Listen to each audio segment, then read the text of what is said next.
संजय राऊतांनी एक असं म्हटलंय की कोकटन सारख्या मंत्र्यांना आणि इतर मंत्री जे हनी ट्रॅपमध्ये अडकले आहेत त्यांना हिंमत होत नाही सरकारची काढण्याची, असं ते म्हणतात. मी त्यांचं नावही घेणार नाही ज्यांचं नाव तुम्ही घेतलं. हनी ट्रॅप हा विषय सभागृहात काढला गेला शेवटच्या दिवशी. अंतिम आठवड्याचा प्रस्ताव जेव्हा शेवटच्या दिवशी घेण्यात आला त्या चर्चेमध्ये हनी ट्रॅप नेमका कोणी कोणावर केला, कुठल्या हॉटेलमध्ये झाला, हे जेव्हा चर्चेमधून बाहेर आलं तर तो एक काँग्रेसवालाच आहे ज्याच्या हॉटेलमध्ये हे सगळं घडलं आणि ज्यांनी हे सगळे ट्रॅप जे काय तुम्ही म्हणताय ज्यांनी लावला. म्हणून माझी विनंती आपल्याला देखील आहे, प्रश्न विचारताना आपण सोर्स तरी बघा नेमकं कोण काय बोलतंय ते. सभागृहामध्ये शेवटच्या दिवशी ह्याच विषयावर चर्चा झाली. कदाचित तेव्हा संजय राऊत कुठेतरी काहीतरी फुकत बसले असतील. जेव्हा चर्चा होते चर्चेमधून काँग्रेसवाल्याचं नाव बाहेर येतं. तुम्ही बघितली का चर्चा? तुम्ही स्वतः तरी बघितली का? मग कसे प्रश्न विचारता आपल्याला तुम्ही? लक्षात घ्या, करणारे काँग्रेसवाले, त्यांनी तो सगळा ट्रॅप लावला, त्याचे आता पोलीस चौकशी करतील. चौकशीच्या मध्ये काय येणार आहे त्याच्या अगोदरच सन्माननीय नाना पटोले साहेब सभागृहामध्ये असताना काँग्रेसवाल्याचं नाव घेतलेलं स्वतः मुख्यमंत्र्यांनी. आता प्रश्न कुठे राहिला बीजेपीवर आरोप करण्याचा?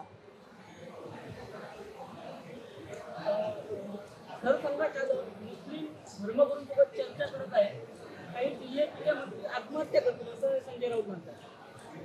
बघा, मी तुम्हाला एक विनंती करणार आहे, ही काय संजय राऊतला उत्तर देणारी प्रेस कॉन्फरन्स नाही. मी त्याच्या कुठल्याही फालतू स्टेटमेंटला उत्तर द्यायला मी बांधील नाही. संजय राऊत म्हणजे महाराष्ट्राचा कुठला काय प्रवक्ता आहे का? तो कोण आहे? तो काय संबंध? मी का उत्तर देऊ त्याच्या कुठल्याही विषयाला? कधी निवडणुकीला उभा राहील काय तो समाजातून, लोकांमधून? तुम्ही का मला त्यांचे प्रश्न विचारता? काय संबंध आहे? आणि सरसंघचालकवर बोलायची ह्याची अवकात आहे का?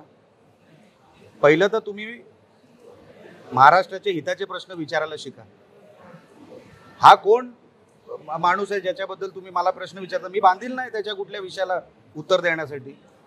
साहेब, गणेश चतुर्थी अवघ्या काही दिवसावर येऊन ठेवली. असं असताना सुद्धा सिंधुदुर्ग जिल्ह्यात जो मुंबई गोवा हायवे आहे त्याला खड्डे पडले आणि आता एकदम खराब झालेला रस्ता आहे. प्रवास करताना नामुष्की होते. बघा, काही पॅच खराब आहेत हे ह्या मताशी मी सहमत आहे.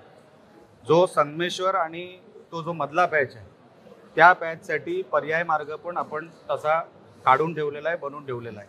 एक सिंगल मार्ग जो आहे तो लोकांसाठी आता गणपतीच्या अगोदर कसा आपल्याला व्यवस्थित करता येईल त्याच्यासाठी मंत्री महोदयांनी खाली सूचना दिलेल्या आहेत. लवकरात लवकर किमान एक साईड तरी त्यामधल्या पॅचसाठी. बाकी साहेब तुम्ही म्हणताय तसं सगळीकडेच तो प्रॉब्लेम नाही.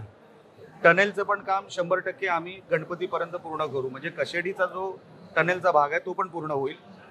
फक्त एक लाईन जी आपण संगमेश्वर, खेड पण नाही, पोलादपूर नंतर थोडा एक पॅच आहे आणि नंतर मला वाटतं चिपळूण आणि संगमेश्वरच्या मधला एक पॅच आहे, तोच फक्त साहेब राहिला आहे.